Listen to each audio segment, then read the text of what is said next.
Hi guys, my name is Kimia and I post random videos on this channel every day. I know, it's crazy. But yeah, for today's random video, I will be talking about how to reach out to professors to get a volunteering positions in their lab or a position in their lab or maybe a paid position. I still haven't done that, but I believe if you have the right CV and if that's something they need, but yeah, it's mostly going to be focused on emails, but let's dive into it. So if you are a student who is looking into grad school, you definitely have heard that research experience is something that is very valuable when it comes to grad school, and there are a lot of ways to get that research experience. Like there are independent research projects, which is actually something else that you have to email the professors to, like reach out to see like, hey, like, can you advise me on this? Or like you could just be volunteering, or you could get a URA. I'm not actually sure if that's called in every university URA, but undergraduate research assistant. There are summer positions that you will just get paid for working in a lab in the summer. So yeah, there are a lot of ways to get research experience in university and when you're doing your bachelor's degree. But all of them require you to get the consent of a professors that would just take you on and teach you things and let you do research in their lab. I mean, that's kind of not true. There are clubs that you could also gain research experience in, something like iGEM. If your university has iGEM, you could gain decent research experience. There are like competitions that you can gain research experience in. But whatever. Let's stick with the title of today's video: how to write emails to professors to ask for a position in their lab. So the first and the most important thing, like, if you don't get this thing right, the rest of it might work, but it's not good for you if it works. So the most important thing is that you have to find the right professor for you.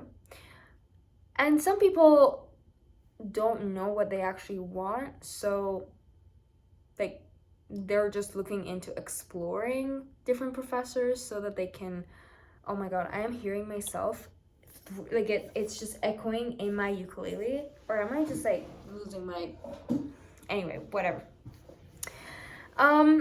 So the first step is, if you want to explore, that's also okay, but you need to narrow down your pool so that like you're not emailing 100 professors with just like changing their name and something so general that they're gonna know, okay?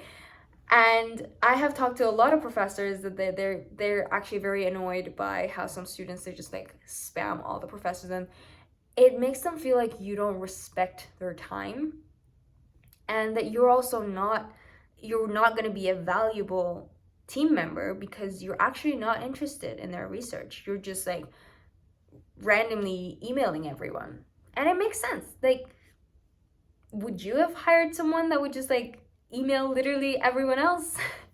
No. So that's why it's important to find the right prof, do research on that prof. They usually have their own lab website.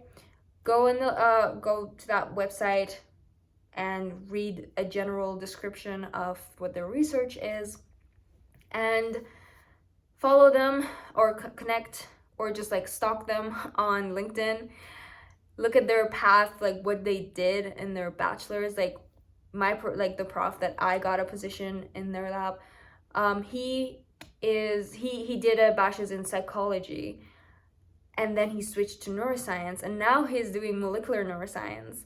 So I knew if I had talked to him about how I'm feeling, like I was also in psychology. I switched in my first year. So like it's a little bit different. Yeah, I switched to psychology, to neuroscience, to biotechnology, which is very molecular biology focused. So yeah, I knew this would be something that we could connect on, and I really actually wanted to know his opinion and like why he picked psychology then and then like he switched now to molecular neuroscience. So yeah, it's the stalking part is also very important. Like it helps you to be confident when you're like making conversation and when you meet them. But for the email part of it, sorry, I totally digressed.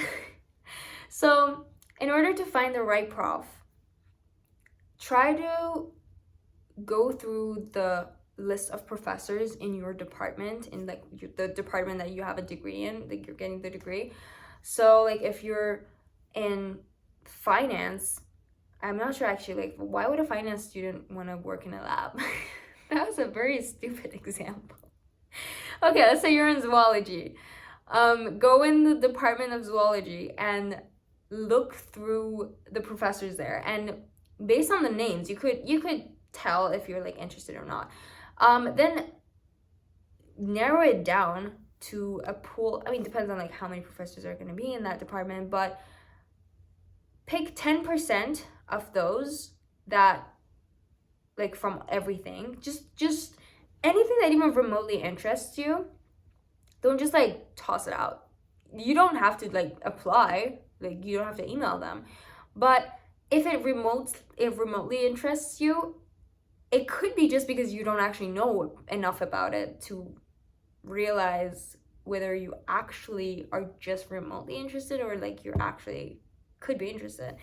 So it's a good way to also figure out what you want to do after graduation, finding your niche and finding your true interests. So it's a win-win. So what you need to do is from those people that you found out, you then do this entire process. You check their website, you stalk them on LinkedIn, and after a while, I mean like after you're done researching everyone, you will end up feeling a little too strongly attracted to a few profs. Like you're like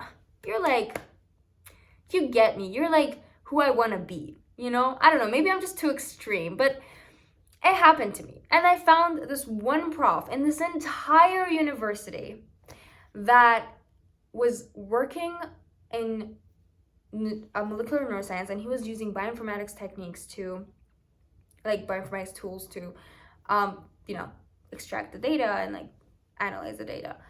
So it felt like I just really wanted to be him and I wanted to be in his lab. So I emailed him, and I was in first year. If you don't know, when you're in first year, you know nothing. I just look back and I realized like I literally didn't know anything about anything. But we met, and in my email, I didn't even say like I want a position in your lab, which I actually don't. You could do it, you could not do it, you could just try out different things. But what I did was I only asked him a question about molecular neuroscience, and it was actually a very general question. I believe that how is bioinformatics effective in the field of molecular neuroscience, and in your research particularly, like, how are you using these tools? And I'm really interested in the field, and I want to do my master's in bioinformatics, and I would really appreciate your insight. The thing is, in this entire university, there was only this one prof that could answer that question, because our university is not very molecular neuroscience focused. So there are literally 3 professors in the entire university that are in molecular neuroscience, and 2 of them that are like somewhat involving bioinformatics. And one of those two right now is in Calgary.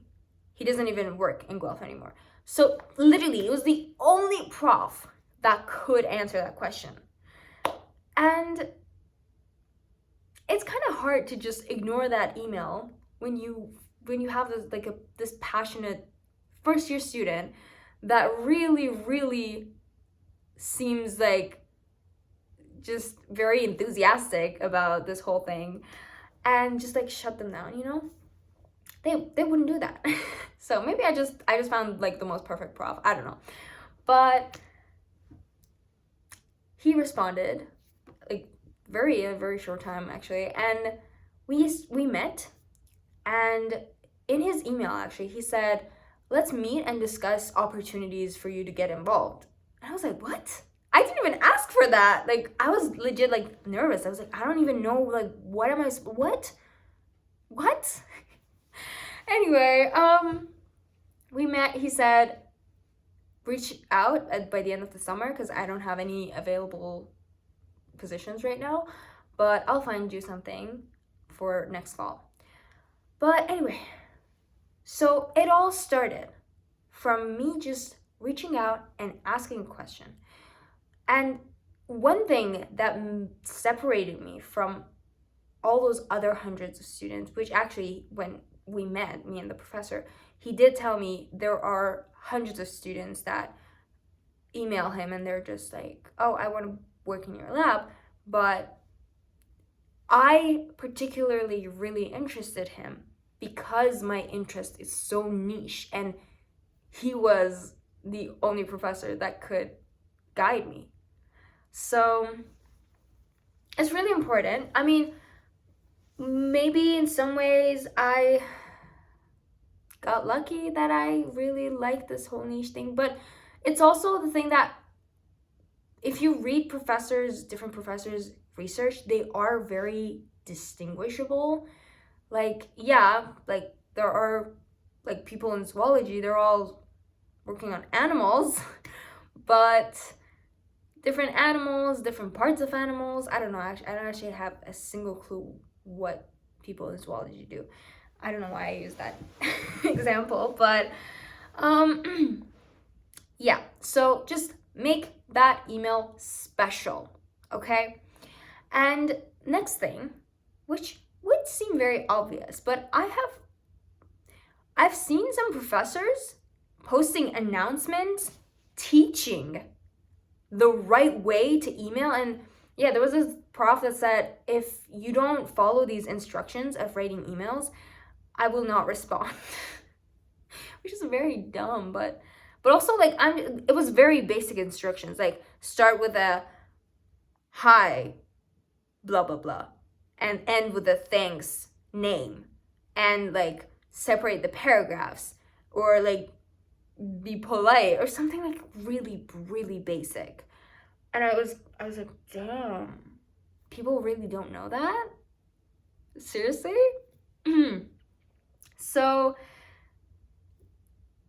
if you don't know that, if you don't know actually how to write a good email, get some ChatGPT help, you know?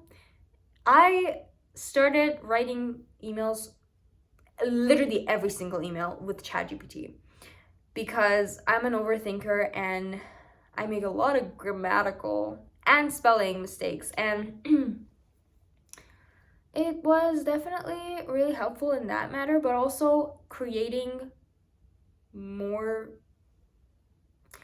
well thought out emails. So yeah, I have learned that it is very non-humanistic. Like, the more I use it, the more I realize that it's so cringe, okay? It's just cringe. Like, if I would get an email written by ChatGPT, like one of those emails that I sent to people, I would definitely be like fully cringed out. So when you ask ChatGPT to write it, use it as a template. And I mean, if you want to copy paste a few paragraphs in there, go for it. Just make sure you read through and just edit out some of those weird words that are like super wordy. because they just make it sound so weird. Next thing, make sure you follow up, because when, you know how the professor said reach out to me by the end of the summer, I reached out. I never followed up. I had my own reasons. Like I'm usually I'm a follow-up person. Like I know people are busy. I forget a lot of people's emails, and like I'm so grateful when they actually follow up. Um so I never followed up because I was so busy. I was gonna be like I had two jobs that last semester, and uh I was kind of freaking out with how many responsibilities I had. So I never did. And then when by the end of the fall semester I reached out to him again, he was like, when we met again, he said, "I'm really sorry about not seeing your, like not responding to your email. I forgot when you sent it first." And then 2 months after that, I realized, was it 2 months or 2 weeks? 2 months is like too long. Probably 2 weeks. And he said, then I didn't know what to say. So yeah, follow up. Okay, people are busy, and it happens. Like they just open an email and they forget to open it again. So make sure you follow up, and in your follow up, ask for, if they are not interested in you, as if you ask the question about like a random thing about their research, they will most probably respond unless they haven't seen it. If you applied to be in their lab and they didn't respond, then ask for feedback. Send your CV as a part of the email that you're sending, so it's more convenient for them to actually decide if they want to meet with you or if they want to give you a position. And ask a feedback. Ask them if they can make their CV any, like if they can gain any experience that will help them to get a position next semester, that shows that you are so interested in that professor that you want to tailor yourself to them. That's actually one of the questions that I asked in my initial, I completely forgot this, I'm so smart. Yeah, in my initial email to the professor, I told him, like, I'm really interested in his research. What are some ways that I can gain more experience so that I can work in his lab later on? But yeah, these are all my tips, and hopefully you will use them and they will be useful for you. And yeah, please leave a thumbs up and subscribe, because you will be my first subscriber. Or you know what, if you even just viewed it until right now, I just appreciate you right now. Just seriously, I do. All right, thank you, bye.